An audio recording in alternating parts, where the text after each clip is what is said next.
memperlakukan mayit ya atau jenazah.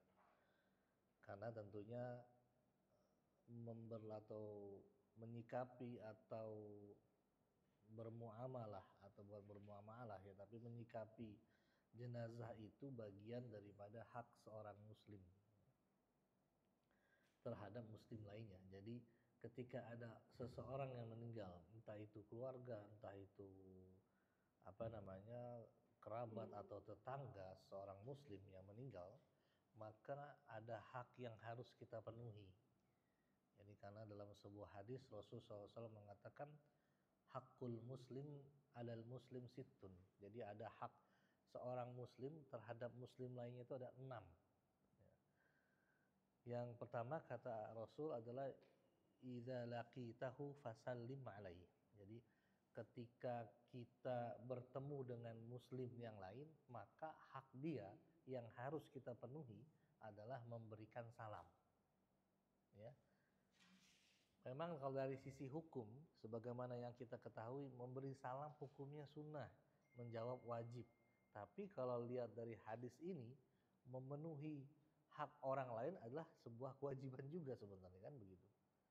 Maka dari itu begitu utama bagi kita, bagi seorang muslim untuk memberikan salam kepada saudara. Jadi yang pertama haknya itu adalah idza laqitahu fasallim alaihi. Ketika kita bertemu dengan saudara kita, maka kita memberi salam. Ini dalam hadis ini memberi salam Ibu, bukan menjawab salam. Jadi ketika ketemu orang jangan nunggu dikasih salam dulu, tapi bagaimana kita berlomba untuk memberi salam dulu gitu. Baru setelah itu tentunya ketika kita diberi salam maka kewajiban kita untuk menjawabnya. Karena dalam sebuah ayat Al-Qur'an Allah mengatakan, a'udzubillahi minasyaitonirrajim, wa idza huyitum bitahiyyah fahayyu bi ahsanin minha ya. Ketika kalian diberi salam maka jawablah dengan sebaiknya. Sebaik-baiknya dari sebelumnya. Kalau memang memberi salamnya bukan hanya sekedar assalamualaikum, maka kita menjawab waalaikumsalam warahmatullahi wabarakatuh. Lebih baik gitu. Itu yang pertama ya Bu ya. Jadi hak seorang muslim terhadap muslim lainnya adalah pertama ketika bertemu adalah kita memberi salam. Wa idza da'aka, yang kedua adalah ketika dia mengundang kamu maka penuhilah, fa'ajibhu ya. Ketika mengundang, saudara kita mengundang kita nih, undangan yang mau undangan apapun. Biasanya kalau undangan makan kita biasanya gampang untuk memenuhinya ya. Intinya ketika saudara kita orang lain, seorang muslim lain mengundang kita, maka hak yang harus kita penuhi adalah mendatangi undangan tersebut atau memenuhi undangan. Kadang kita kalau lagi, atau mungkin kadang ketika kita diundang dan kita tidak mau mungkin melihat orang yang mengundang atau melihat agenda undangannya, kita kadang memberikan jawabannya hanya sekedar insya Allah. Jadi insya Allah orang Indonesia dengan insya Allahnya seorang muslim harusnya beda gitu. Ternyata beda realnya. Kita untuk tidak mau hadir kita bisa sebutnya insya Allah. Nanti datang ya, insya Allah ya gitu. Itu biasanya kita tuh lebih banyak tidak ingin memenuhi kalau udah jawab insya Allah. Padahal seharusnya seorang muslim adalah ketika sudah menjawab insya Allah berarti 99% harus memenuhi undangan itu. Jadi memenuhi undangan bagian daripada memenuhi hak orang Islam atau saudara kita. Itu yang kedua. Yang ketiga, wa idzastansahaka fansahhu. Nah ini. Kalau saudara kalian meminta nasihat, maka nasihatilah. Nah, ini agak sulit. Kadang kita minta nasihat, nasihatin saya dong.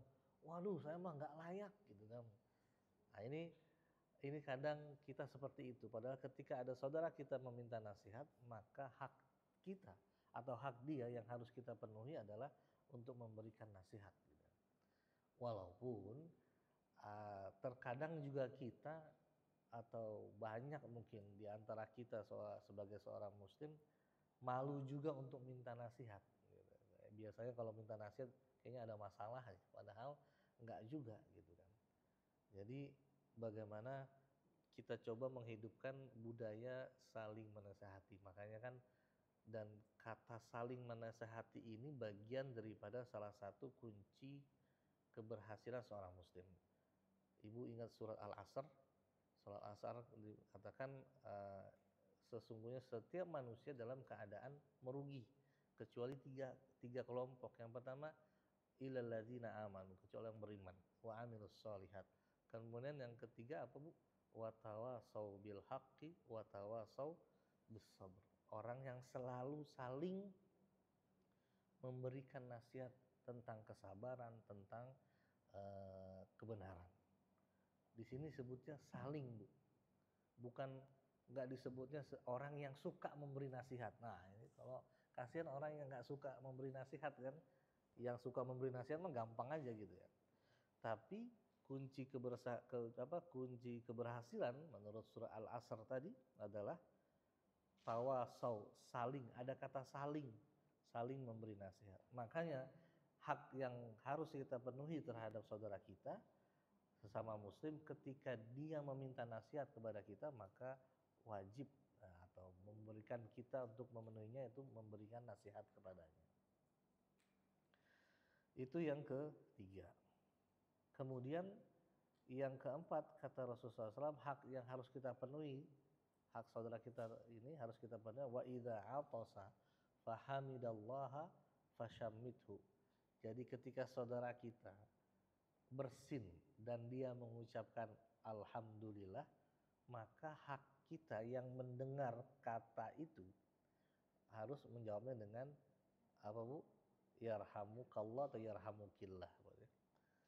Jadi ini ternyata hal yang kecil ini bagian daripada hak yang terkadang mungkin kita sehari-hari ada orang bersin kemudian dia sudah mengucapkan alhamdulillah, kita biasa aja tuh nggak ngucapin apa-apa, padahal ternyata itu hak dia yang harus kita penuhi.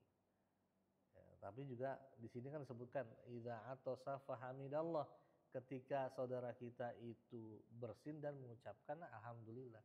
Tapi kalau dia nggak mengucapkan alhamdulillah, ya nggak perlu kita doakan yarhamukallah. Makanya ketika kita bersin pun, maka sunnahnya adalah mengucapkan alhamdulillah dengan suara didengar oleh orang lain, tapi nggak perlu teriak juga gitu ya. Bersin kemudian alhamdulillah, wah itu mengganggu, lagi ada kajian gini mengganggu juga gitu kan. Kalau kajian satu masjid mungkin kayak kemarin kajian tabligh akbar, ada seorang bersin kemudian dia mengucap alhamdulillah, mau tidak mau kita harus penuhi, setidaknya didengar oleh orang yang di sekitar kita, agar kita bisa setelah mengucapkan syukur pada Allah, agar kita bisa dapat doa, dan kita pun ketika sudah didoakan yarhamukallah atau yarhamukillah, maka jawaban kita adalah apa Bu? Yahdikumullah wa yuslih balakum. Ya. Jadi kan kalau apa namanya yarhamukallah atau yarhamukillah, semoga Allah merahmatimu. Kemudian juga dibalas lagi yahdikumullah, semoga Allah memberikan hidayah kepadamu, wa yuslih balakum, dan memperbaiki segala urusanmu. Udah stop di situ, jangan tambah-tambah. Kemudian apalagi wa barakallahu ta'ala, itu lama-lama nggak selesai gitu ya. Itu yang ke berapa Bu tadi Bu, hak seorang muslim? Keempat ya, keempat. Nah yang kelima, hak seorang muslim yang harus kita penuhi, wa idza maridha fa'udhu, ketika dia sakit maka kita jenguk dia. Dan baru yang terakhir, wa idza mata fatba'hu, ketika dia meninggal maka kita iringi dia. Iringi maksudnya bermakna mengiringi jenazahnya sampai ke kuburannya, atau di lain hal bisa dimaknai mengurus jenazahnya kalau memang memungkinkan. Karena biasanya yang utama mengurus jenazah itu adalah diutamakan yaitu keluarga intinya, kan begitu. Jadi mungkin alhamdulillah mungkin di tahun lalu sudah ada daurah janaiz ya di sini Bu ya. Nah, itu juga menjadi sebuah bekalan buat kita, karena memang tidak semua orang bisa melakukan mengurus jenazah secara sempurna. Makanya mungkin nanti kita juga mungkin bisa sambil mempelajari kitab ini sambil mengingat-ingat dulu apa yang pernah diajarkan oleh di daurah janaiz ketika itu. Jadi mengurus jenazah ini ternyata sesuatu yang mulia. Selain dia sebagai apa namanya hak seorang muslim yang harus kita penuhi, maka juga dia adalah kegiatan atau amal yang begitu besar nilainya di mata Allah Subhanahu wa taala. Ada sebuah hadis Rasulullah mengatakan man ghassala maitan fakatama alaihi ghufira lahu arba'ina marrah. Jadi kata Rasul, siapa yang memandikan mayit lalu menutupi keburukan si mayit tadi, apa kata Rasul? Ghufira lahu arba'ina marrah, maka ia akan diampuni 40 kali oleh Allah Subhanahu wa taala. Kemudian wa man kaffana maitan kasahullahu min sundus wastabrakil jannah. Siapa yang mengkafani mayit, maka Allah memberinya pakaian sutra halus dan sutra tebal dari surga. Kemudian Rasul melanjutkan wa man hafara li mayyitin qabran fa ajannahu fihi ujriya lahu minal ajri ka ajri maskan askanahu ila yaumil qiyamah. Siapa yang membuat atau menggali kubur untuk si mayit lalu menguburi mayit tersebut, maka ia mendapatkan pahala seperti rumah yang akan ia tempati sampai hari kiamat. Ini hadis sahih menurut Imam Muslim. Kemudian ada lagi keutamaan yang lain. Rasul mengatakan man syahidal janazah, siapa yang menyaksikan jenazah hatta yusalli. Jadi ada orang meninggal, kita menyaksikannya atau datang takziah hatta yusalli, sampai kita mensolatinya, ikut mensolati, falahu qirat, maka baginya pahala 1 qirat. Dalam kemudian wa man syahida hatta tudfan kana lahu qiratan, siapa yang takziah kemudian menyolati kemudian sampai dikubur mayit tersebut, maka baginya 2 qirat. Kemudian dikatakan ada orang, ya sahabat yang bertanya, wa mal qiratan ya Rasulullah, apa itu 1 qirat ya, atau 2 qirat itu apa ya Rasulullah? Kata Rasulullah, 2 qirat itu adalah seperti 2 gunung besar, itu pahalanya. Jadi kalau kita takziah kemudian ikut sholatkan, kita dapat 1 pahala gunung besar lah. Kalau 2 sampai menguburi, maka kita mendapat 2 gunung besar pahala, gambarannya seperti itu. Ya, di hadis yang lain dikatakan seperti gunung Uhud. Gunung Uhud itu kan gunung yang, jadi gunung yang ada di dunia dan di akhirat adalah gunung Uhud. Gunung Uhud itu bukan yang kita naikin ketika kita umroh ya Bu.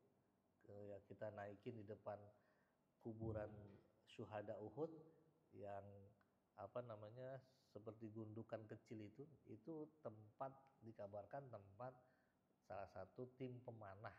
Tapi Gunung Uhud adalah yang di seberangnya yang tinggi besar itu, yang panjang dan lebar, itulah Gunung Uhud. Jadi kadang ada kita yang salah memahami, wah kita udah naik Gunung Uhud nih, padahal itu hanya gundukan saja di depan kuburan atau makbaroh syuhada Uhud itu. Jadi itu kemuliaan orang yang mengurus jenazah. Orang yang mengurus jenazah sampai kemuliaannya diberikan ganjaran yang Allah berikan begitu besar. Karena itu ketika ada saudara, terutama saudara kita, saudara inti, maka kita berusaha untuk ikut mengurus jenazahnya.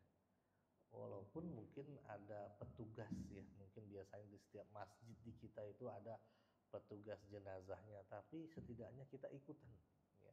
Ketika mengkafani kita ikutan, apalagi kalau itu keluarga inti kita, orang tua kita dan sebagainya.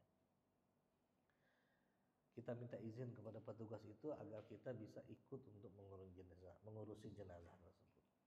Nah, kembali kepada buku ini. Materi pertama itu sesuatu yang semestinya dilakukan ketika sakit hingga ajal menjemput, atau bahasa lainnya adalah etika atau adab orang yang sakit lah gitu. Jadi orang yang sakit itu Kalau ini sampai sakitnya itu sampai mengarah kepada meninggalnya dia, ya ini yang harus dilakukan. Begitu juga atau orang yang sakit walaupun dia sembuh tidak meninggal, ini juga yang harus setidaknya beberapa hal yang perlu dilakukan. Yang pertama di sini dikatakan wajib bersabar. Seorang muslim haruslah bersabar ketika ditimpa suatu musibah. Dia tidak boleh marah dan menampakkan keluh kesahnya, karena Allah dan Rasul-Nya memerintahkan untuk bersabar dalam ayat-ayat dan hadis-hadis yang banyak jumlahnya. Akan tetapi tidak mengapa apabila orang sakit ditanya lalu menjawab, saya atau aku sedang sakit atau aku kesakitan. Tapi segala puji bagi Allah dalam keadaan. Jadi saya sakit ala kulli hal, ya alhamdulillah ala kulli halin begitu. Jadi yang pertama ketika kita sakit atau ditimpa musibah, ya, itu yang pertama harus sabar. Dalam surat Al-Baqarah ayat 154 Allah Subhanahu berfirman, atau di ayat sebelumnya juga ya, ada dua, tapi ini ayat 154 Allah Subhanahu berfirman, Allah mengatakan a'udzubillahi minasyaitonirrajim walanabluwannakum bisyai'in minal ju'i wa naqsim minal amwali wal anfus was samarat. Jadi kata Allah, kami akan menguji kalian, sungguh kami akan menguji kalian. Jadi kalau dalam bahasa Arab di sini ada dua kata penegasan. Bahasa Arabnya ujian itu adalah bala, ya Bu ya. Mengujinya adalah di sini Allah mengatakan ada huruf lam. Kalau Ibu buka ayat 154 surah Al-Baqarah itu, wala nabluwannakum, ada lam disebut dengan lam takkid. Makanya kalau udah misalkan ada huruf lamnya la aktubu, maka sungguh aku akan menulis misalnya. Jadi udah benar-benar nggak mungkin nggak menulis. Apalagi kalau ditambah dengan huruf nun bertasydid di belakang. Walanabluwannakum. Jadi benar-benar di sini Allah ingin mengatakan, sungguh aku akan menguji kalian wahai manusia. Dengan apa? Nah, menariknya di sini Allah mengatakan bisyai'in, dengan sesuatu atau dengan sedikit, minal khauf, bisyai'in minal khauf, dari sedikit rasa ketakutan. Kemudian walju, dan sedikit rasa kelaparan. Kemudian wanaksim minal amwal, dan sedikit rasa kekurangan harta. Wal anfus, dan merasa sedikit daripada merasa kekurangan jiwa, maksudnya ada kegundah gulahan gitu. Was samarat, dan sedikit daripada buah-buahan. Ini menarik Bu. Jadi yang ternyata apa yang kita terima dari ujian dari Allah ini, menurut Allah itu baru bisyai, baru sedikit ternyata gitu ya. Dan Allah hanya menguji sedikit saja. Ya kita mungkin, setiap kita pasti punya masalah, atau mungkin pernah punya masalah menurut kita pribadi besar. Tapi kan masalah ini belum tentu menurut orang lain besar. Karena Allah Subhanahu wa taala akan memberikan masalah atau ujian sesuai dengan kemampuan.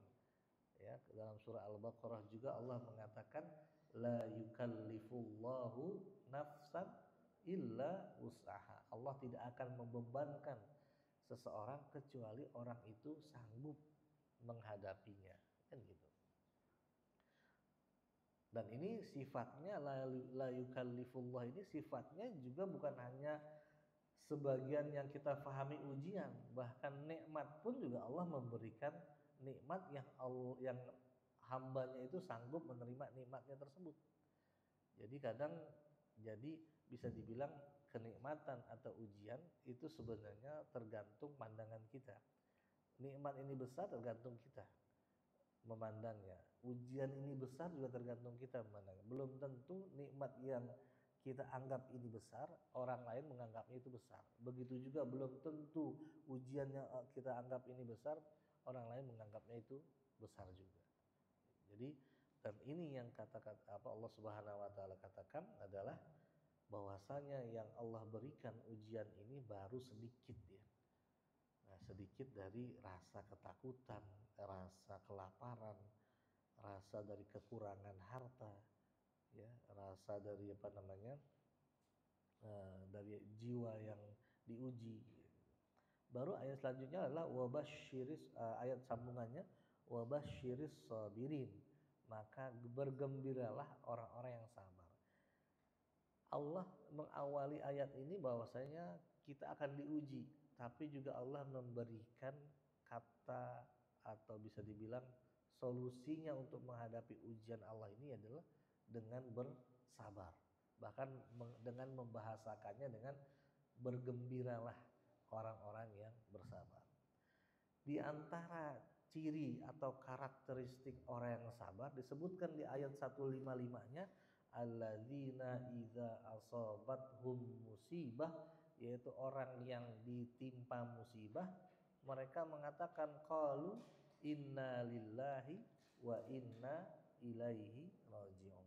Jadi setiap kita dapat musibah, setiap kita dapat ujian dari Allah, maka yang pertama kali kita lakukan adalah kita ucapkan adalah inna lillahi wa inna ilaihi raji'un. Jadi kata ini atau kalimat ini bukan hanya sekedar mendengar orang atau mendapatkan ujian kematian daripada orang lain. Maksudnya apa dari ayat ini? Jadi kriteria orang yang sabar itu adalah innalillah. Innalillah itu apa artinya? Innalillah, sesungguhnya kami ini milik Allah. Wa inna ilaihi raji'un, dan kami akan kembali kepada Allah. Orang yang sabar itu punya karakteristik bahwasanya dia mengakui bahwasanya apa yang ada pada dirinya adalah milik Allah, bukan milik dia. Itu pengakuan sebenarnya. Jadi bukan hanya sekedar mengucapkan kita innalillahi wa inna ilaihi raji'un, tapi sebenarnya kita fahami kata kalimat atau kita fahami kalimat innalillah itu. Yaitu orang yang sabar ini orang yang memahami ketika dia dapat musibah, dia paham, oke, saya milik Allah dan ini musibah dari Allah Subhanahu wa taala. Atau mungkin kehilangan sesuatu gitu kan. Oke, mungkin ini nikmat yang sudah saatnya diambil oleh Allah Subhanahu wa taala. Ini saya baru dapat musibah, dompet saya hilang semua berasal dari Jadi beberapa hari lalu tuh sempat cerita sedikit, dompet tuh hilang gitu. Saya juga nggak tahu hilangnya di mana. Jadi baru sadar itu pas besok pagi tuh, loh mana ya dompet ini kok nggak ada. Nggak, emang nggak ada isinya dompet, cuma ngurus kartunya. Ngurus KTP, SIM dan sebagainya, ini dalam proses. Jadi sampai seperti itu saja kita harus mencoba menghadirkan rasa pengakuan bahwasanya segala sesuatu yang ada saat ini atau selama ini adalah sebenarnya bukan milik kita, tapi milik Allah. Ya, makanya dalam sebuah hadis Rasulullah SAW mengatakan kalau kamu kehilangan sesuatu, bahkan kehilangan, disebutkan itu kehilangan sendal aja, maka mintanya sama Allah, gitu kan. Yang harus dilakukan adalah minta sama Allah. Kalau pada dasarnya adalah ada pengakuan bahwa saya itu bukan milik kita. Apa yang kita punya saat ini kan pemberian dari Allah yang suatu saat akan diambil. Karena itulah ada pengakuan inna lillah. Ini inna lillah itu artinya kami, kita ini milik Allah. Wa inna, dan sesungguhnya kita ini ilaihi rajiun, akan kembali kepadanya. Apapun, jangankan barang, jangankan harta, jangankan materi yang kita punya, bahkan jasad ini pun sebenarnya juga milik Allah yang suatu saat akan kembali kepada Allah Subhanahu wa taala. Jadi ini salah satu kriteria orang yang bersabar, ada pengakuan dan bukan kepasrahan, tapi merasa mengakui dan juga ya bisa dibilang pasrah ya, mengakui dan pasrah kepada Allah Subhanahu wa taala. Kemudian juga dalam sebuah hadis Rasul mengatakan ma yusibul muslim min nasabin wala wasabin wala hammin wala huznin wala adan wala ghammin hatta syaukah yushakuha illa kafarallahu biha min khataya. Jadi karena dengan sabar ini Allah akan memberikan tentunya Allah memberikan ganjaran yang besar bagi orang-orang yang bersabar. Dalam hadis tadi yang saya baca adalah kata Rasulullah SAW, apapun seorang muslim, apapun tertimpa musibah atau tertimpa cobaan, tertimpa diberikan cobaan, diberikan penyakit, diberikan hammin kesulitan, wala huznin kesedihan, wala adan dan ada diberikan gangguan, ya, sampai asyaukah yushakuha, sampai duri yang menusuk dirinya, maka illa kafarallahu biha min khotoyahu, sesungguhnya ganjarannya adalah dihapuskan dosa-dosa kita. Jadi apapun, termasuk sakit. Jadi sakit kita yang kita miliki ini, atau yang kita dapat, yang Allah berikan ujian berupa sakit ini, itu selain tentunya kita mendapatkan musibah, itu yang diinginkan Allah adalah sebenarnya dengan sakit itu bisa menghapuskan dosa-dosa kita. Termasuk apapun sakitnya. Sakit hati berarti Allah sedang membersihkan dosa-dosa kita. Sampai tadi duri yang kecil aja itu juga termasuk yang bisa. Tapi kan sekali lagi, sakit hati ini kan tergantung kitanya.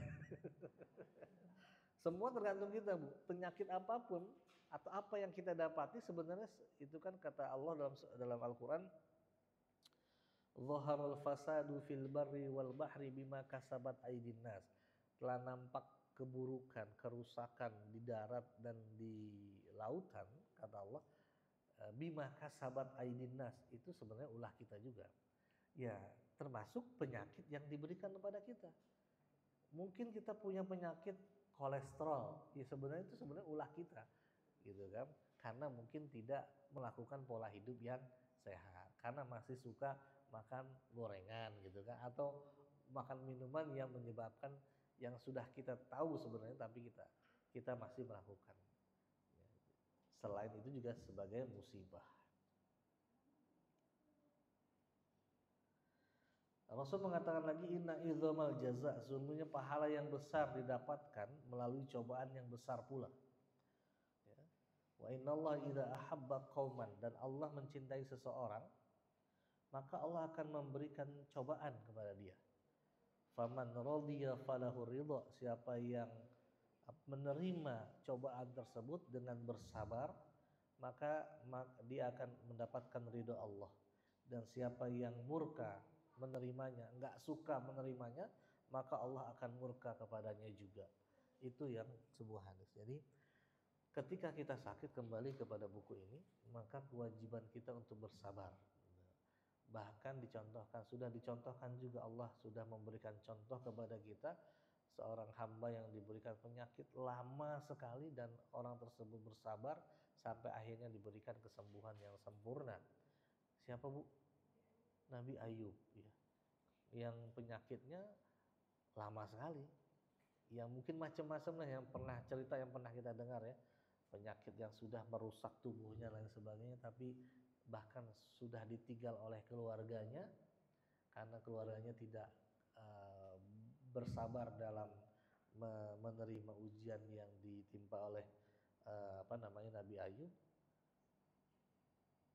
Tapi di akhirnya adalah khitamu misk, yaitu akhir yang baik buat Nabi Ayub, bahkan diberikan kesembuhan yang total. Dan disebutkan Nabi Ayub dalam Al-Quran adalah dia termasuk hamba-hambaku yang bersabar, seperti itu. Walaupun jadi nggak ada pemahaman sabar ada batasnya, ya Bu, ya. Karena sabar sebenarnya nggak ada batasnya, gitu. Jadi kalau ada orang bilang sabar ada batasnya, berarti dia nggak sabar ketika itu. Walaupun ini kita bisa menyampaikan dengan mengucapkan sabar itu gampang, ya Bu. Tapi sekali lagi kembali pada kita, mari kita coba untuk bersabar, terutama dalam hal ini ketika kita mendapatkan ujian-ujian sakit, gitu ya. Dan tentunya yang bersabar bukan hanya si penderita, tapi juga akan mempengaruhi ketika seseorang sakit, mempengaruhi orang lain, terutama keluarganya. Maka yang diminta untuk bersabar adalah bukan hanya orang yang ditimpa penyakit ini, tetapi juga orang yang di sekelilingnya juga harus bersabar. Nah, tentunya mari kita coba tingkatkan kesabaran kesabaran kita dalam hal ini, tidak berkeluh kesah gitu kan, bahkan tidak marah-marah dengan penyakit ini. Di sini disebutkan nggak apa-apalah kalau hanya sekedar mengatakan ya saya sedang sakit atau saya lagi kesakitan nih gitu, boleh, masih diizinkan, masih dibolehkan uh, mengucapkan. Tapi kalau sudah berkeluh kesah, penyakit saya ini lama banget, ini saya nggak sembuh-sembuh lah sebagainya. Nah ini yang dihindarkan oleh kita tentunya. Jadi yang pertama yang harus kita lakukan sebelum atau sesuatu yang semestinya dilakukan ketika sakit hingga ajal menjemput adalah bersabar. Yang kedua adalah dianjurkan untuk berobat. Seorang muslim apabila sakit dianjurkan berobat dengan obat yang mubah hukumnya.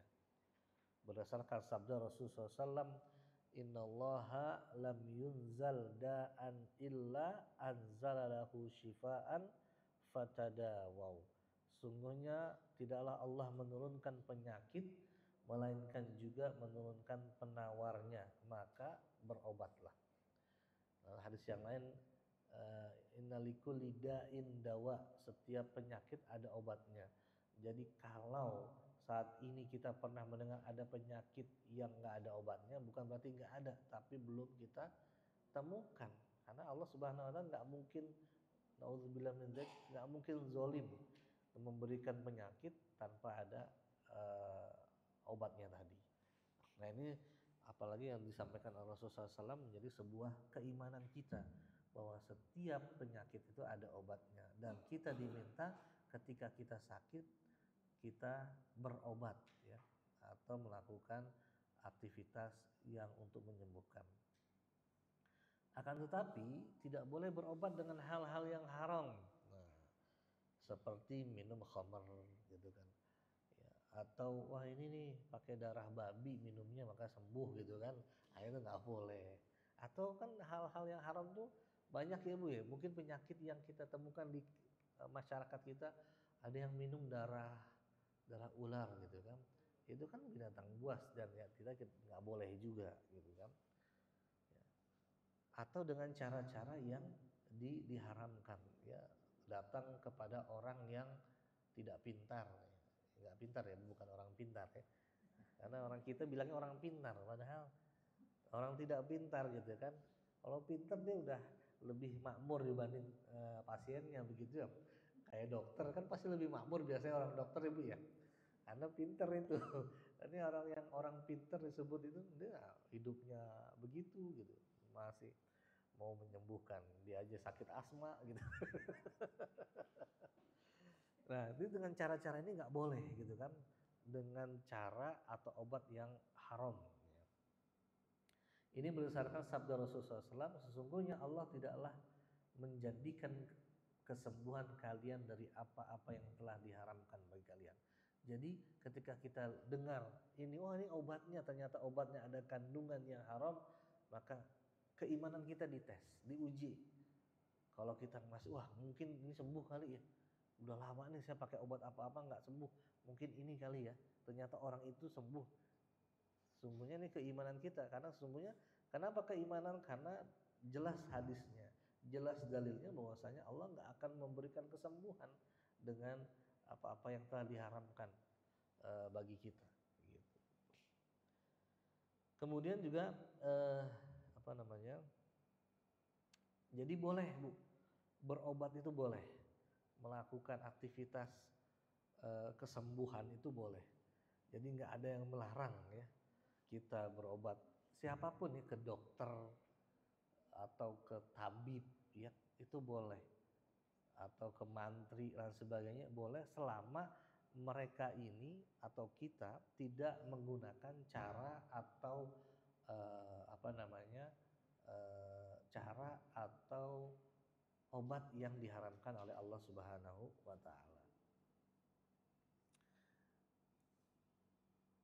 Jadi ada sebuah hadis Rasulullah mengatakan, ya Rasulullah, bolehkah kita berobat? Jadi ada sahabat Nabi bertanya, ya Rasulullah, bolehkah kita berobat? Ya. Kemudian beliau mengatakan, na'am ya ibadallah, tadawaw. Ya boleh, silakan kalian berobat. fa innallaha lam yasna' da'an illa wadha'a lahu syifa. Sungguhnya Allah Subhanahu wa taala menetapkan obat bagi setiap penyakit yang diturunkannya, kecuali satu penyakit, Bu. Ya. Illa da'an wahidan. Jadi ada satu penyakit yang tidak diberikan obatnya oleh Allah dalam kata Rasul. Apa itu kata para sahabat? Apa itu ya Rasulullah? Kata Rasulullah al-haram, yaitu penyakit pikun. Nggak ada obatnya. Apapun ya, demensia atau emang kita udah pikun. Makanya salah satu agar kita tidak pikun katanya, menurut para penghafal Quran, itu banyak-banyak baca Quran, bahkan sampai menghafal Quran. Insya Allah dijamin gak akan pikun katanya begitu. Karena dia sudah dimuliakan oleh Al-Quran itu sendiri. Karena apapun dan siapapun yang berinteraksi dengan Al-Quran, maka Allah muliakan, kan begitu. Orang yang diberikan Al-Quran Allah muliakan, yaitu Nabi Muhammad. Diberi turunnya Al-Quran kepadanya, jadi manusia yang paling mulia. Bahkan tempat yang mulia, yaitu sampai saat ini tempatnya penuh berkah, yaitu Makkah dan Madinah begitu.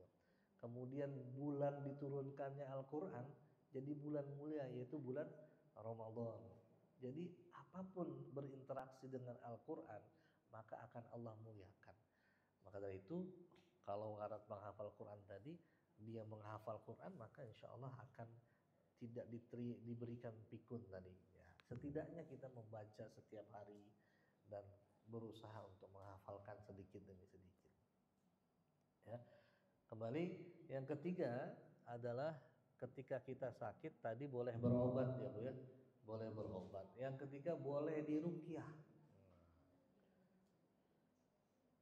Seorang muslim diperbolehkan untuk diruqyah. Ruqyah itu apa, Bu? Ruqyah itu dari bahasa Arab yang artinya adalah jampi-jampi. Ruqyah. Tapi yang dimaksud saat ini ruqyah yang kita kenal adalah ruqyah yang syar'iyah, ruqyah yang islami, yang sesuai syar'i. Ya, dulu orang-orang bahkan sampai sekarang di antara pengobatannya, metode pengobatan yang ada dari dulu sampai sekarang adalah metode jampi-jampi gitu kan, yaitu diberikan jampi-jampi, diberikan doa-doa lah seperti itu. Nah, yang dibenarkan atau yang dibolehkan ruqyah itu adalah ketika ruqyahnya ini ada 3 kriteria setidaknya yang ruqyah dibolehkan. Pertama, dia jampi-jampinya jelas dari Al-Quran. Ya, jadi kalau bukan selain Al-Quran maka nggak boleh nih, atau doa-doa yang diajarkan oleh Rasulullah Sallallahu Alaihi Wasallam. Jadi kriteria ruqyah yang dibolehkan menggunakan ayat Al-Quran dan doa yang diajarkan oleh Nabi. Yang kedua, dia tidak mengandung unsur-unsur kesyirikan. Jadi misalkan ibu atau seseorang diruqyah, walaupun doanya atau bahasa tadi jampi-jampinya dari Al-Quran, ayat Al-Quran dibaca, doa-doanya sebagaimana doa yang diajarkan oleh Rasulullah SAW, tapi kalau orang itu masih mengajar peruqyahnya atau kitanya yakin ruqyah ini yang menyembuhkan, maka itu udah syirik. Sama ketika berobat, ibu pusing, ibu sakit, kalau ibu mengandalkan dengan obat ini sembuh, maka itu juga sebuah tanda kesyirikan. Nauzubillah min dzalik. Karena itu ketika kita berobat, kita minum obat, kita ke dokter, kita ke orang-orang yang tadi bisa membantu penyembuhan, sejatinya adalah bukan mereka yang menyembuhkan. Kan dalam ayat Al-Quran Allah mengatakan wa idza maridtu fahuwa yashfin. Ketika aku sakit maka dialah Allah yang menyembuhkan. Ketika kita berobat niatnya berusaha untuk mencari kesembuhan, tetapi keyakinan kita tetap Allah yang menyembuhkan. Ketika kita minum obat juga kita mungkin bisa juga bisa dibiasakan, ya Allah dengan obat ini saya minta penyembuhan gitu kan. Jadi jangan keyakinannya di obat, jangan keyakinannya di dokter, di orang atau si peruqyah tadi. Kalau itu masih ada, maka itu juga dokternya, pengobatannya nggak boleh. Kalau ini dalam masalah ruqyah, ruqyahnya juga ruqyah tidak disyariatkan. Kemudian atau juga ruqyah yang mengandung syirik itu ya tadi dengan cara-cara yang macam-macam lah. Ya mendatangkan sesuatu yang nggak masuk logika lah. Ya nggak masuk logika, itu mengandung kesyirikan.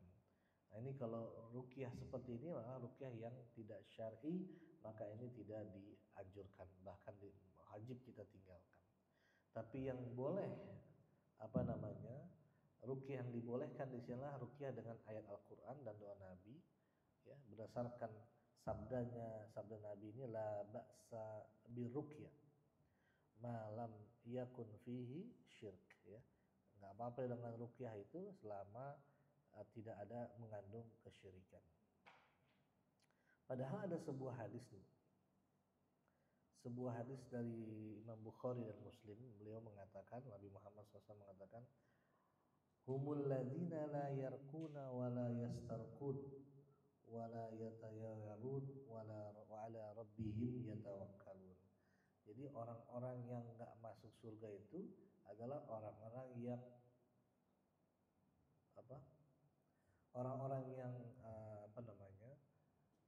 yang masuk surga, yang tidak masuk surga orang yang meruqyah, dan orang yang meminta diruqyah, dan orang yang beranggapan sial gitu kan.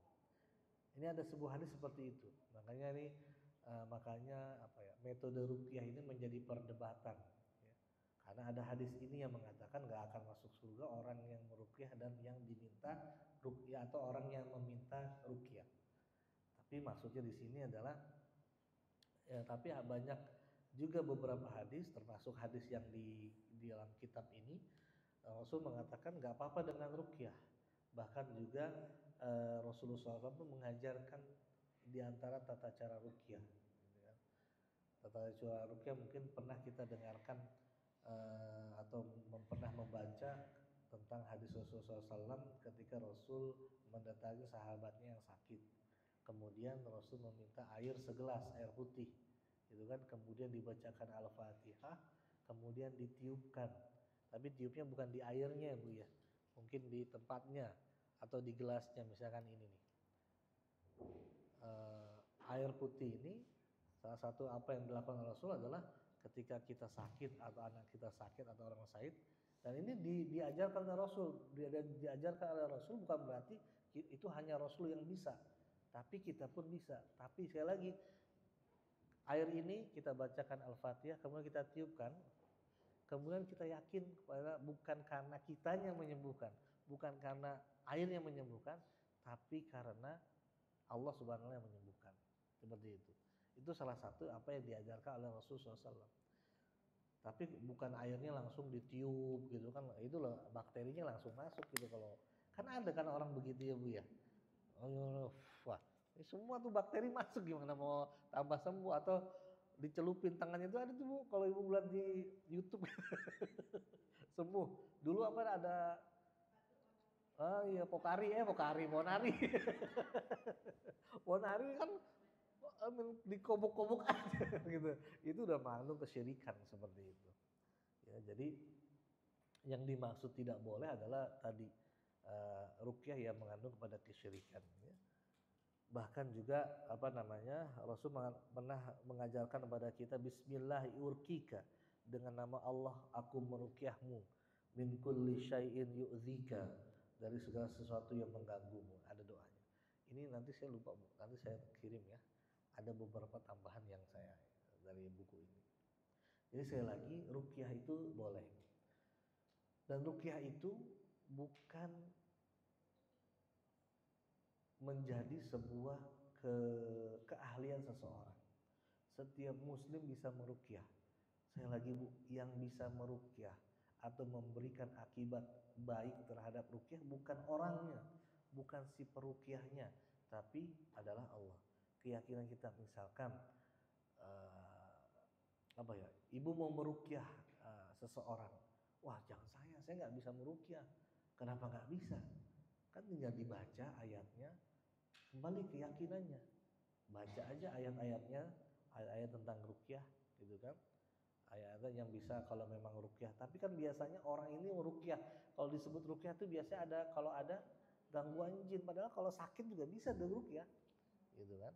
Ya kayak tadi ya kan, apa Rasulullah SAW ketika seorang sahabat sakit minta air, baca Al-Fatihah, dengan berkah Al-Fatihah tadi dia mengharapkan keberkahan surah Al-Fatihah tadi bisa Allah menyembuhkan. Nah, seperti obat lah itu. Keyakinan kita bukan kepada obatnya tapi kepada Allah Subhanahu wa taala. Jadi ruqyah itu bukan hanya sekedar buat orang yang kena gangguan jin. Ketika anak lagi pusing juga nggak apa-apalah kita kita ruqyah anak tersebut gitu kan, dengan ruqyah yang syar'iyah. Kemudian jadi nggak ada misalkan, oh saya nggak bisa ngeruqyah, baca setidaknya baca ya surah Fatihah, 3 kul ya, trikul, ayat kursi, itu ayat-ayat yang familiar kita bacakan itu semua. Karena tadi bukan, bahkan bisa dibilang bukan orang yang meruqyahnya, bahkan bukan ayatnya, tapi yang menyembuhkan adalah Allah Subhanahu wa taala. Saya pernah ada ustaz saya dulu, beliau menceritakan pernah meruqyah seseorang yang kena gangguan jin lah. Wah, ustaz ini penghafal Quran. Akhirnya orang itu dibacain ayat kursi. Orang yang lagi kesurupan ini ngelanjutin ayat kursinya, Bu. Kemudian diganti lagi sama dia, surat yang lain, dilanjutin. Ternyata yang mengganggu ini jinnya hafal Quran. Ini pada dasarnya tidak semua bisa, sekali lagi, bukan ayatnya. Dia bilang ke saya waktu itu, cerita kami itu, bukan ayatnya yang menyembuhkan, tapi Allahnya. Bahkan atau bukan ayatnya yang bisa mengusir gangguan jin, tapi juga sebenarnya ada Allah yang mengusirnya. Bahkan tadi Umar bin Khattab kan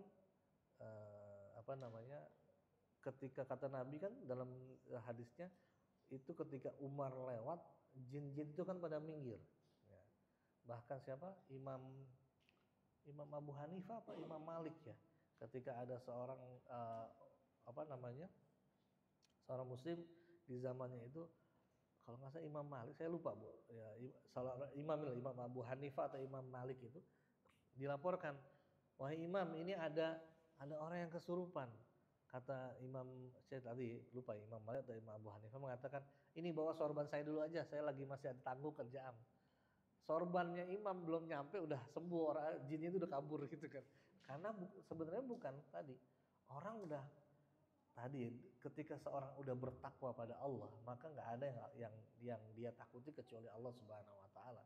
Kayak Umar bin Khattab lewat aja, jin-jin di jalan tuh pada minggir, karena bukan Umarnya hebat, tapi ketakwaan Umarnya itu yang membuat takut seperti itu. Jadi ya kalau ibu boleh dicoba Bu, ya gitu kan, ada kesurupannya. Bahkan ada orang yang kesurupan yang berhasil mengeluarkan jinnya karena berantem sama jinnya. Berantem kasihan orang yang kemasukan jinnya. Jadi saya pernah juga dijelaskan oleh, dulu ada siapa yang di Ciputat itu, lupa saya namanya, peruqyah udah lama sih ya. Dia pernah meruqyah orang, bacain nggak masih ini. Akhirnya orang itu biasa kalau kesurupan ngomong ya jinnya. Akhirnya dia udah capek. Berantem yuk. Berantem, diladenin sama jinnya. Di jalanan kan dikalahkan, alhamdulillah. Baru jinnya, udah kamu keluar. Ya saya keluar deh, udah kalah gitu. Jadi sampai seperti itunya. Jadi sebenarnya bukan orangnya, bukan ayatnya, bukan obatnya, atau bukan apapun, tapi keyakinan kita kepada Allah Subhanahu wa taala. Dan kalau memang belum diberikan kesembuhan, maka kembali ke nomor A tadi, yaitu kesabaran. Ya, harus sabar ya, dan yakin bahwasanya Allah sedang dengan ujian ini, dengan sakit ini Allah sedang menghapuskan dosa-dosa kita. Selanjutnya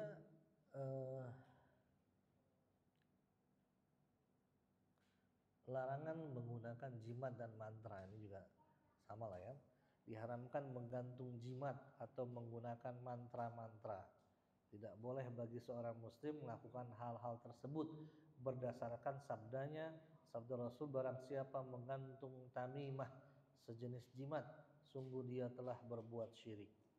Begitu pula berdasarkan sabda Rasul, man 'alaqa tamimatan fala atammallah lah, wa man 'alaqa wada'atan fala wada'allahu lah. Siapa yang menggantung tamimah maka Allah tidak akan menyempurnakan hajatnya.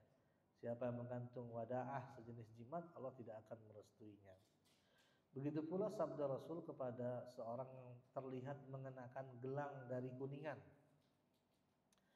Hai engkau, kata Rasul, apa ini? Dia menjawab, ini karena penyakit wahinah, penyakit yang masyhur di zaman jahiliyah dan berada di bahu laki-laki. Ya. Jadi di bahunya itu ada penyakit lah, disebutnya di zaman jahiliyah itu disebutnya wahimah. Dan orang ini memakai gelang dari kuningan. Beliau bersabda, lepaskan, itu hanyalah menambah dirimu semakin lemah. Seandainya engkau mati dan ia masih menempel pada tangannya, pada tanganmu, niscaya engkau tidak akan beruntung selama-lamanya. Jadi sekali lagi, kalau jimat udah pasti Bu ya, udah nggak boleh, udah diharamkan sama Allah Subhanahu Wa Taala. Sehingga apapun jimatnya, apapun mantranya ini tetap tidak diizinkan Bu. Walaupun saya pernah menemukan jimat, ini mungkin bagian daripada yang perlu kita edukasikan ya. Jimat yang diberikan kepada anaknya.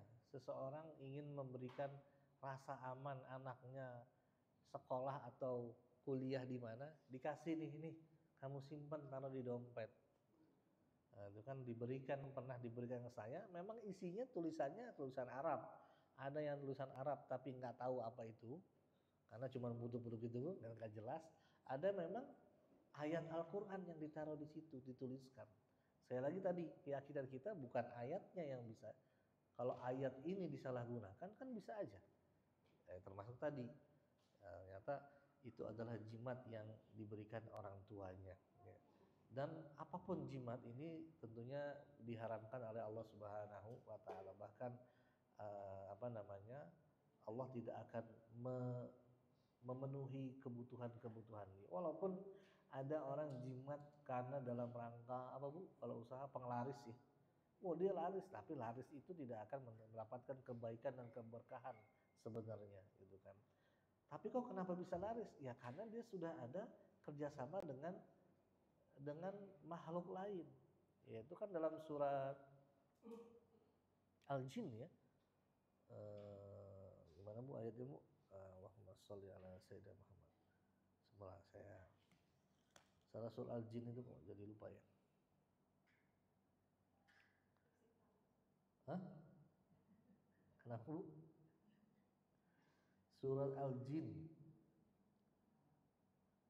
Ayatnya Allah Subhanahu wa taala berfirman, wa annahu kana rijalun minal insi ya'udzuna birijalin minal jin fazaduhum rahaqa. Jadi kata Allah,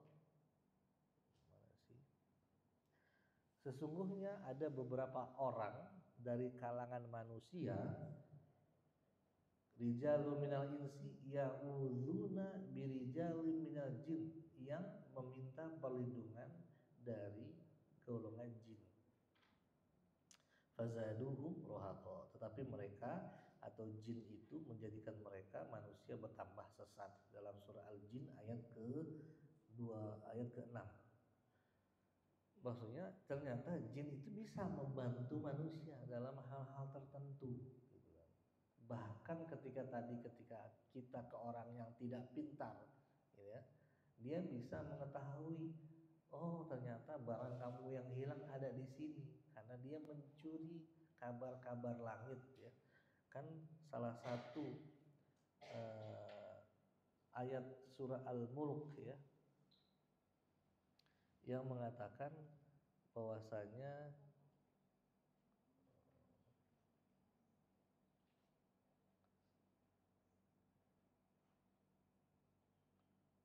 mana ya?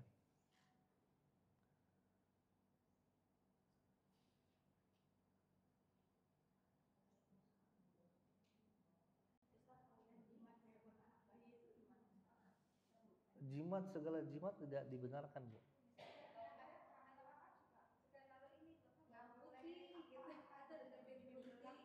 Mau di mau dimasak ya.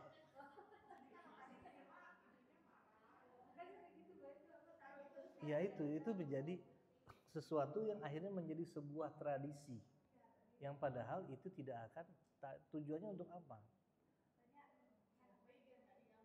Ya, gitu kan? Iya, kan kayak tadi ada bawang putih, makan jinnya senang. Wah, mana nih dagingnya? Kok masa bawang putih doang? Ditungguin sama jinnya, mana dagingnya? Kok cuman bawang putih katanya.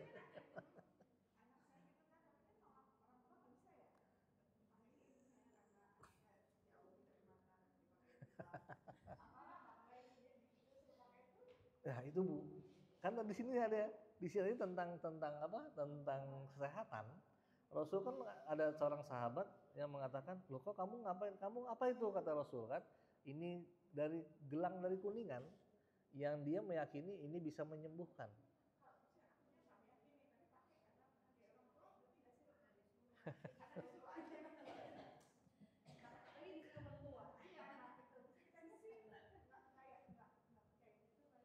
Ya sebaiknya makanya di sini kata Rasulullah SAW, lepaskan itu kan. Nah ini Bu, Ibu bisa baca nih tadi ya. Ini kan dikatakan tadi lepaskan itu, lepaskanlah itu hanyalah menambah dirimu semakin lemah. Seandainya engkau mati dan ia masih menempel pada tanganmu, niscaya engkau tidak akan beruntung selama-lamanya. Medianya kita memang, tapi mungkin tadi ya ini bagian daripada tanggung jawab kita untuk memberikan pemahaman kepada orang tua, memang seperti itu. Jadi diusahakan semaksimal mungkin untuk melepaskan atau tidak menggunakan tadi kan sekarang bahkan ada gelang-gelang kesehatan ya Bu ya, yang dari apalah dari apa itu juga ini bagian gelang ini sudah ada zaman Rasul, zaman Rasul dari kuningan, sekarang dari batu kali bukan batu kali. Berat kan jadi sebelah. Jadi batu giok atau apapun ya, ternyata sudah ada contohnya di zaman Rasul, tapi zaman Rasul dari kuningan. Di sini kan udah jelas Bu hadisnya nih, ya. Bahkan Rasul mengatakan lepaskan, karena dia nggak akan memberikan kekuatan, bahkan semakin lemah kita. Jadi inilah yang mungkin menjadi ya kita berpikir ini nggak sampai syirik kok Jo. Cuma sebenarnya kita sebenarnya meyakini bahwa batu ini atau gelang ini atau sesuatu ini jimat ini bisa membuat sesuatu tadi kepada kita. Ada keyakinan di situ.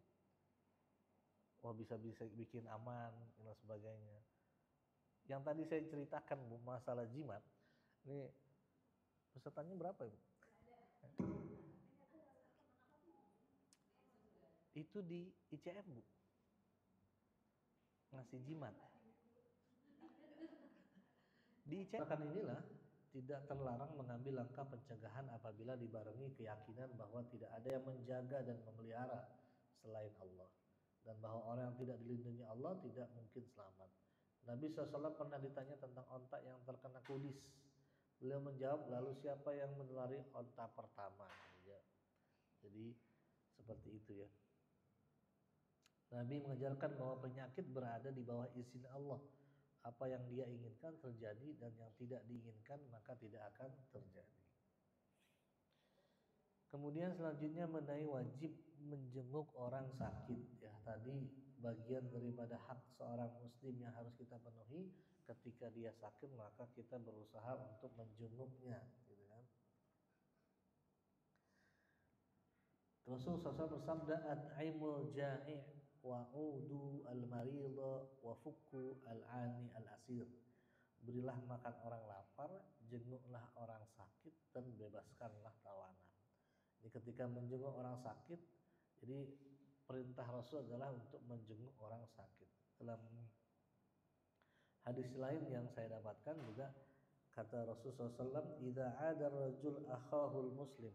Ketika seorang menjenguk saudaranya yang sakit, masya fi khirafatil jannah hatta yajlis, ya. Dia seakan-akan berjalan sambil memetik buah-buahan di surga sampai dia duduk. Jadi ketika kita dalam hadis ini ketika kita menjenguk orang sakit, sebenarnya kata Rasul, bukan sebenarnya, seakan-akan kita berjalan di surga memetik buah-buahan sampai kita duduk di dekat orang sakit tadi, ya. Kemudian faida jalasa ghamarathu rahmah, ketika kita duduk, yang menjenguk orang sakit ini duduk, maka dia dilimpahi rahmat. Fa in kana gudwatan shalla alaihi sab'una alaf malakin hatta yumsi, ya. Apabila menjenguknya di pagi hari, maka 70.000 malaikat mendoakannya agar mendapat rahmat sampai sore hari. Jadi malaikat terus mendoakan.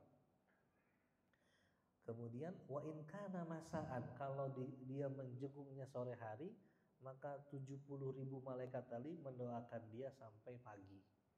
Masya Allah, dengan kita menjenguk seorang aja, yang mendoakan kita malaikat. Bukan satu, bukan dua, 70.000. Bukan makhluk yang ada salahnya, tapi makhluk yang paling taat, yaitu malaikat ini, ya. La ya'sunallaha ma amarahum wa la ya'sunallaha wa yaf'aluna ma amarahum. Jadi malaikat ini sifatnya adalah tidak pernah bermaksiat kepada Allah dan melaksanakan apa yang diperintahkan Allah. Jadi makhluk yang paling taat mendoakan orang yang menjenguk orang sakit. Tadi bahkan 70.000 makhluk tersebut. Ya, ketika kita menjenguk orang sakit, keutamaannya sampai seperti itu. Dan ketika menjenguk orang sakit, dianjurkan untuk mendoakan kesembuhannya. Ya pasti Bu, ya. Jadi jangan datang ke orang sakit cuma ngobrol gitu, bahkan ngegosip gitu. Tapi juga mendoakan dan menasehatinya, nggak apa-apa nih, untuk bersabar, ya. Hendak mengucapkan perkataan-perkataan yang menghibur dan tidak dianjurkan untuk berlama-lama di tempat si sakit, ya. Kasihan dia mau istirahat. Ini sampai arisan dulu gitu kan, belum dikocok nih. Sekalian. Dahulu apabila Nabi SAW menjenguk orang sakit, beliau berkata kepadanya, la ba'sa tahurun insyaallah. Tidak mengapa, penyakit ini cuma penyucian dari dosa-dosa, insyaallah. Hendaklah seorang muslim mengatakan seperti itu kepada saudaranya yang sakit, ya. Kemudian selanjutnya wajib berbaik sangka kepada Allah saat sakit. Nah ini yang terkadang ketika seseorang diberikan sakit yang cukup lama, gak ada gangguan-gangguan setan, ya, sehingga membuat dia tidak yakin, bahkan ada putus asa kepada Allah Subhanahu, sehingga akhirnya ada prasangka-prasangka kepada Allah. Kenapa sih Allah gak nyembuhin saya? Kenapa sih ini kan Allah begini? Kenapa? Itu. Padahal kata dalam hadis qudsi Allah mengatakan, ana inda dhanni abdi. Bahwasanya kata Allah, aku berada pada prasangka hambaku. Kalau kita sakit berprasangka sama Allah nggak nyembuhin, maka ya nggak nyembuhin. Makanya yang harus kita depankan, terutama ketika kita sakit, ya adalah husnudzon kepada Allah Subhanahu Wa Taala. Bahwasanya Allah akan memberikan kesembuhan. Kalaupun masih sakit, yakin tadi sebagaimana tadi doa la ba'sa tahurun, bahwasanya penyakit ini menghapus dosa-dosa kita. Semakin lama mungkin lama sembuhnya, insya Allah semakin banyak dosa kita yang ingin dihapuskan oleh Allah Subhanahu Wa Taala. Kalau mendapatkan kesembuhan, ini kita bersyukur. Jadi ketika seorang muslim jatuh sakit, dia wajib berbaik sangka kepada Allah, bahwa dia sedang mengasihinya, bukan sedang menyiksanya. Dia sedang mengampuni dosa-dosanya, bukan sedang menghukumnya. Allah maha luas ampunannya dan rahmatnya meliputi segala sesuatu. Ini berdasarkan sabda Rasul SAW, La yamutanna ahadukum illa wa yuhsinu billahi dhanna. Jangan sampai ada di antara kalian yang mati kecuali dalam keadaan berbaik sangka kepada Allah. Ini masih ada 3 lagi ya Bu, kita lanjut lah sampai materi ini selesai. Jadi kita kedepankan dalam, bukan hanya dalam ketika kita sakit, dalam kondisi apapun kita lebih mengedepankan berbaik sangka kepada Allah. Karena tadi bahwasanya hadis kutsinya, ana inda dhanni abdi, aku berada di prasangka hambaku. Misalkan kita mau pergi hujan, wah nih, kita husnuzon aja dulu. Husnuzon. Ketika kita berhusnuzon maka Allah akan berikan kebaikan kepada kita. Bisa saja sedangnya mungkin Allah sedang mencegah dari apa ya? Ketika kita nggak jadi pergi, Allah mencegah kita dari angin ribut. Kayak kemarin kan ada angin kencang sampai tanaman-tanaman pohon tumbang ya. Mungkin saja seperti itu atau macam-macam lah yang tentunya Allah ingin selamatkan kita. Selanjutnya mentalkin orang sakarat ya. Melafazkan ya, membantu melafazkan orang yang lagi sakaratul maut, kita talkinkan ya. Tentunya tanda-tanda sakaratul maut ya, yang ya apa namanya, penyakit yang sudah lama dan sudah sampai kritis, maka lebih banyak kepada kita yang menunggunya untuk membacakan atau mentalkinkan kalimat-kalimat baik, termasuk kalimat syahadah. Apabila seorang muslim menyaksikan saudaranya dalam keadaan sakarat, dia mentalkin, menuntun pengucapan kalimat al-ikhlas, yaitu la ilaha illallah. Lebih banyak ditalkan la ilaha, zikir-zikir la ilaha illallah, karena yang ringan ya. Kalau yang panjang mungkin buat orang sakit kan susah mengikutinya. Tapi untuk yang ringan-ringan semacam la ilaha illallah ini akan mudah buat dia untuk mengikutinya. Bahkan ada sebuah hadis, karena harapannya kalaupun dia diwafatkan ketika itu, dia sedang berzikir la ilaha illallah. Man kana akhiru kalamihi la ilaha illallah dakhala jannah. Siapa yang akhir kalimatnya la ilaha illallah maka akan masuk surga. Nah, jadi harapannya dengan kita mentalkinkan, terutama mungkin ketika orang sakit tadi ya, udah kalau di ICU kita nggak bisa masuk masalahnya itu kan ya. Mungkin setidaknya kita bisa, tapi biasanya masih diizinkan bergantian lah. Ketika itu maka kita talkinkan la ilaha illallah lah, seperti itu. Dia mengucapkan dan mengingatkan kalimat tersebut sampai orang yang sakarat mengucapkan pula. Apabila telah mengucapkannya maka berhentilah mentalkinnya. Kecuali apabila mengucapkan perkataan selain kalimat tadi, maka ulangi mentalkin lagi dengan harapan kalimat terakhirnya yang diucapkannya adalah kalimat la ilaha illallah. Dengan begitu dia akan masuk surga ya. Lakinu mautakum la ilaha illallah, talkinkan orang-orang yang sakarat di antara kalian dengan la ilaha illallah. Ya, tadi hadisnya juga saya sudah bacakan. Begitu pula sabdanya, siapa yang ucapan terakhirnya la ilaha illallah dakhala jannah, dia akan masuk surga. Mudah-mudahan akhir ucapan kita la ilaha illallah. Amin ya rabbal alamin. Kemudian yang selanjutnya adalah menghadapkan orang yang sekarat ini ke arah kiblat. Kalau mungkin ya Bu, kalau di rumah sakit jangan sampai mengganggu. Oh, ini harusnya akhirnya berdebat sama dokter sama perawat, harus menghadap kiblat. Jadi repot, mengganggu rumah sakit ya. Orang yang sekarat ketika nampak tanda-tanda kematian hendaklah dihadapkan ke arah kiblat dalam keadaan terbaring di sisi sebelah kanan. Apabila tidak memungkinkan maka dalam keadaan terlentang di atas punggungnya dan kedua kakinya menghadap ke arah kiblat. Apabila makin parah sekaratnya maka bacakan surat Yasin dengan harapan agar Allah meringankannya dengan keberkahan surat ini. Berdasarkan sabda Rasul, ma min mayyitin yamutu fatuqra'u indahu Yasin illa hawwanallahu alaihi. Orang sekarat yang dibaca surat Yasin di sisinya, niscaya Allah memudahkan kematiannya. Jadi surat Yasin ini yang lebih utama ketika dibacakan untuk orang yang sakaratul maut gitu. Karena untuk dia salah satu manfaatnya bisa memudahkan uh, kejadian sakaratul maut atau pencabutan rohnya itu dengan sempurna dengan baik gitu.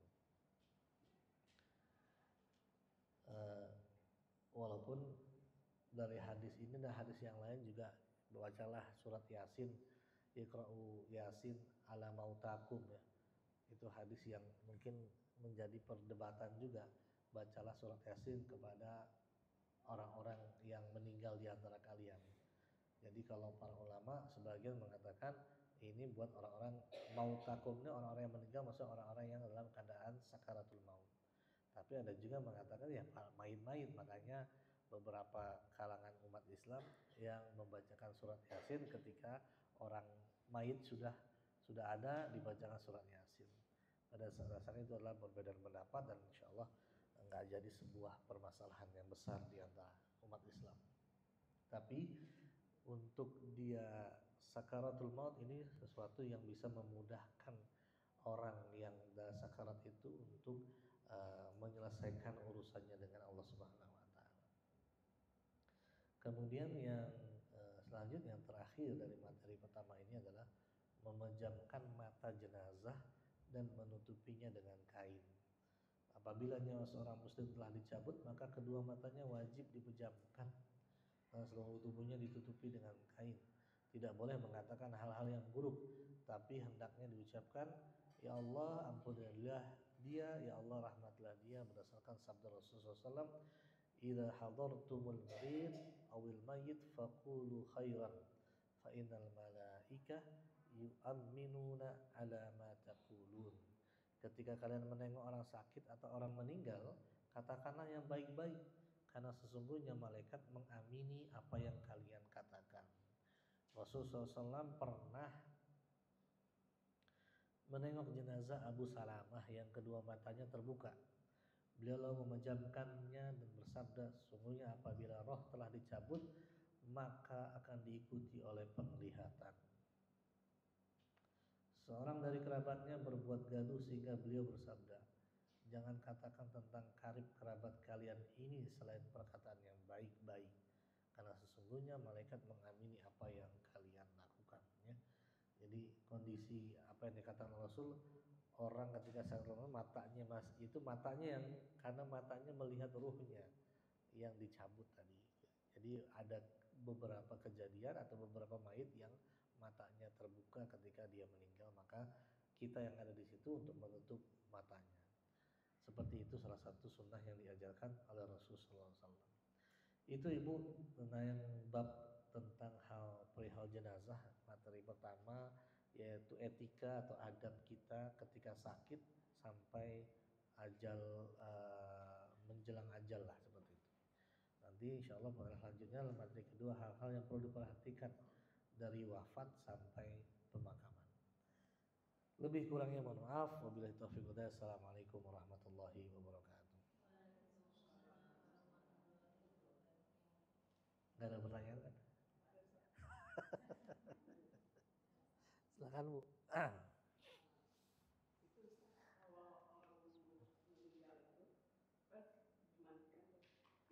Itu boleh tidak ya? Karena saya suka pernah melarang orang lagi memotong mayat lagi dimandikan, walaupun cuma segini aja, saya suka melarang. Itu bagaimana itu Ustaz? Iya, ini masalah zaman yang berkembang ya.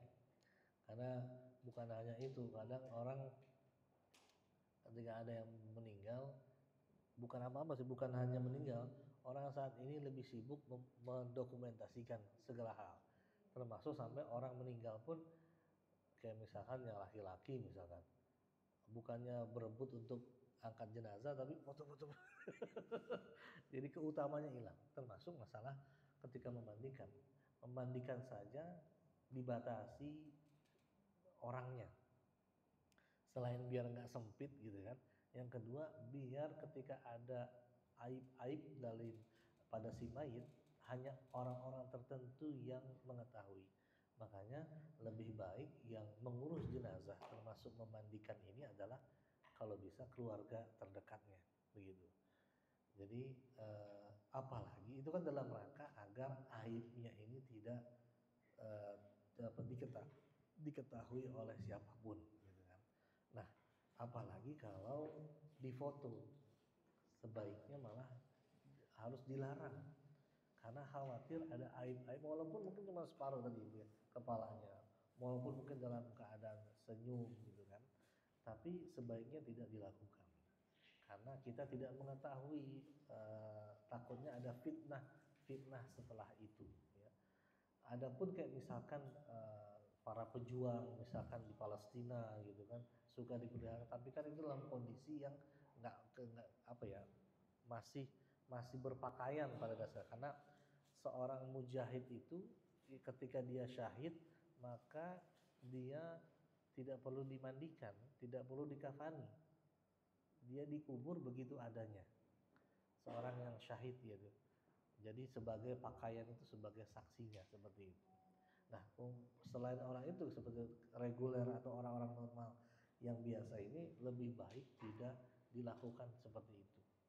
Khawatir tadi ada terjadi fitnah-fitnah setelah itu kan. Makanya ada bahkan doa buat orang yang meninggal kan ketika dalam sholat kita sholat jenazah juga kan Allahumma fir lahu warhamhu wa'afu Allahumma la tahrimna ajrahu wa la taftinna ba'dahu.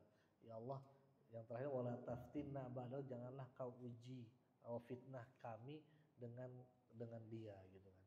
Nah, khawatir ketika itu di foto malah ada fitnah-fitnah. Lebih baik tadi kita mengambil hikmah agar semuanya untuk kebaikan, apa namanya, agar diketahui hanya orang-orang yang terdekat saja seperti. Walaupun mungkin alasannya ya kalau memang alasan untuk keluarga ya itu ya dipersilahkan kalau memang keluarga itu sendiri bisa menanggung selanjutnya kan. Tapi lebih baik sebenarnya tidak dilakukan seperti itu. Makanya kan dalam memandikan tadi saya bilang orangnya terbatas, kalau bisa orang terdekat, bahkan ya seperti itulah, bahkan ya karena tadi khawatir ada aib-aib yang terlihat ketika di masa pemulsaran jenazah tadi. Lebih baiknya seperti itu. Wallahu a'lam bishawab.